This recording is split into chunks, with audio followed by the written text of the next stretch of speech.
నమస్తే. రాజగోపాల్ రెడ్డి పార్టీ మారడం పక్కా కన్ఫర్మ్,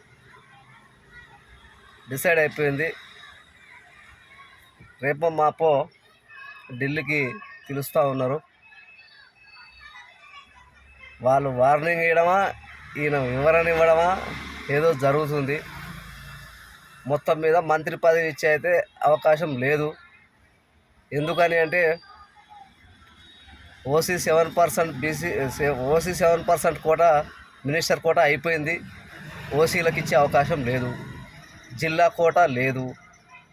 అదేవిధంగా ఎస్సీలకు, బీసీలకు, మైనార్టీలకు కాదని ఓసీలకు ఇచ్చే అవకాశం అయితే లేదు.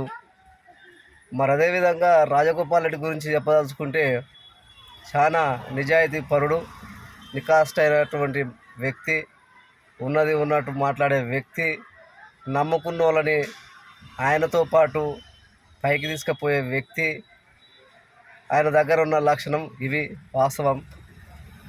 ఎందుకని అంటే పోయిన ఎలక్షన్లో, సాధారణ ఎలక్షన్లో నేనే ఉదాహరణ, నేను పార్టీ మారదామనే ఆలోచనతోటి కొంతమంది నన్ను ఆయన దగ్గరికి తీసుకెళ్తే వచ్చే సర్పంచ్ ఎలక్షన్లలో నేను సర్పంచ్ సీట్ అడగడం జరిగింది.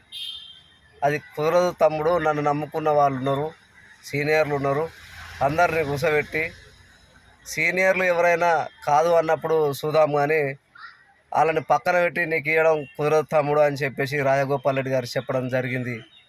నాకు అప్పుడే అనిపించింది, ఇలాంటి వ్యక్తులు ఉండాలి, ఇలాంటి నిజాయితీ పరులు ఉండాలి, ఇలాంటి సమాజ సేవ చేసే వ్యక్తులు ఉండాలని నాకు అనిపించింది. అనివార్య కారణాల వల్ల రాజగోపాల్ రెడ్డి అప్పుడు నేను పార్టీగా మళ్ళీ తర్వాత మారలేకపోయినా, కానీ నేను వాస్తవం చెప్తున్నా.